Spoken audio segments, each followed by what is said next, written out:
The following story has been brought to you by StoriesToInspire.org. A religious Jew who was sentenced to Rikers Island for a few years. Gentlemen, Rikers is Gehenna on earth.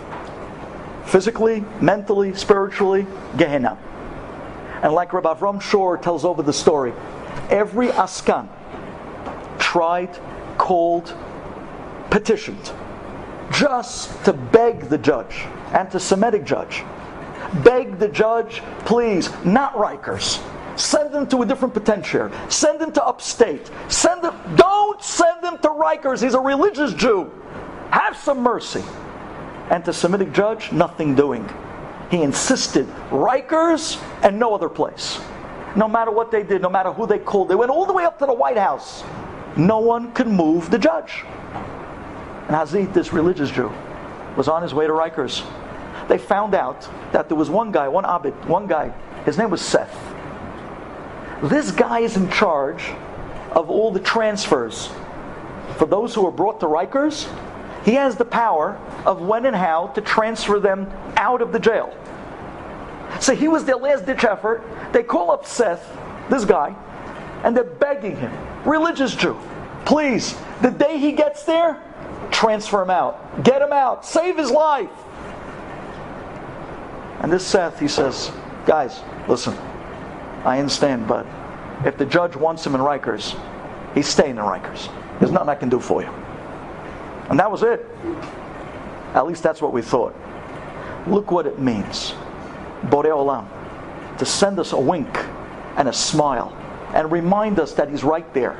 And remind us that we're his people. No matter when we mess up or not. It's not just about right and wrong. It's about you. You. And your call for greatness. To be a Jew doesn't mean to be right. It means to be great.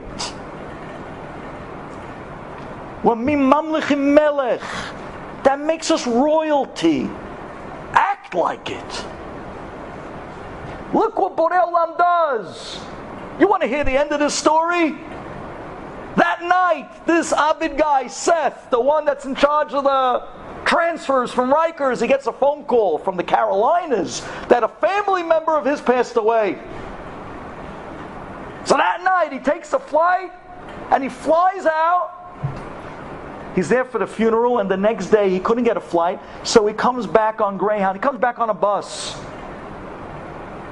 Late that next day, he comes out of Penn Station and he's standing there on the cement jungle of New York City with two suitcases. And it was one of those 95-degree days. This just happened 3 weeks ago. 3 weeks ago. He's standing there with two suitcases. And the guy is sweating after I don't know how many hours on a bus. And he's done. And he's trying to flag down a taxi. Nothing doing. Out of nowhere, nobody know where these guys came from. Two yeshiva boys, 15, 16 years old, walk right up to this guy. And they say, hey, buddy, you look like you can use a hand. We'll carry your suitcases. Come, where do you live? Where's your apartment? You live here in the city? He says, yeah, I live 4 blocks up. But come on, guys, I'll grab a taxi. Don't worry about it. No, what for? 4 blocks? We'll carry it for you. 2 yeshiva boys come out of nowhere. Penn Station, all right? New York City. Nobody knows where these guys came from. Nobody knows who they are. One guy grabs one suitcase. The other yeshiva boy grabs the other suitcase. And they start marching right down the block. And Seth is chasing them. Wait, guys. Wait 1 second. And he walks with them 4 blocks up to his building. They come up to the base of the building. And they say, okay, what floor are you on, sir? He says, no, guys, enough. Thank you. You did already enough. Please, I got it from here. He says, no, mister, please. We're taking it up. Just tell which floor. He says, come on, guys, I'm on the 4th floor, but I don't want you to take it up. I'll get a bellboy. I'll get the doorman. 4th floor, did you say? Boom! These guys are in the door with the suitcases on the way up to the 4th floor. They come to the 4th floor. Seth is right behind them, out of breath. He runs up to them. You guys are amazing. Where'd you guys come from? Who are you? Nah, we just saw you needed help. We wanted to help you out. They bring the suitcases to his door. He pulls out his wallet. He pulls out two $20 bills. And he turns to him and he says, okay, here guys. He says, no, sir. We don't take money. He said, come on, get out of here. You joking me? You just carried two heavy suitcases for 4 blocks from Penn Station, 90-degree weather, up 4 flights, take the money. No, sir, we don't take the money. We don't take money. We didn't. We want us to help you out. He said, I don't believe you guys. These two yeshiva boys, they wish him goodbye. They disappear. Nobody ever sees these guys again. Seth walks into the apartment, picks up the phone, and calls the lawyer of this religious guy that morning was brought to Rikers. And he tells the lawyer, by tomorrow, he's out. No religious man deserves to stay a minute in Rikers if I can help it. Now, I don't know who those two kids are. But if I was a betting man, a guessing man, I'd call one Michael and the other one Uriel, Gavriel.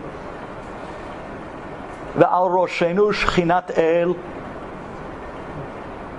He's ready to send angels to demonstrate to you that it's not about being a good people. We were meant to be great. What are you doing with your time this year? Are you still into killing time? You want to put that dumb phone away and stop it from soaking up time, which is really life? It's time to take life back. It's time to take the time back and plan it and schedule it so that I can juice out every moment for greatness. So it won't be just the life of a guy saying, listen, I'm living a good life. I have my learning in the morning. I pray a few times. I'm good enough. I'm doing it like Goldilocks said. Just right. That's not a Jewish people. If we're not great, we're nothing. And that's what Hashem wants to know in Rosh Hashanah. You want to ask me for more time? I'll invest in you more time. But show me the greatness behind the minutes. Because if I can take this guy out of Rikers, I can take you out of any matzav you're in, and I can give you a year like you've never seen of greatness. Thank you for listening. Enjoyed this story? Come again. Bring a friend. StoriesToInspire.org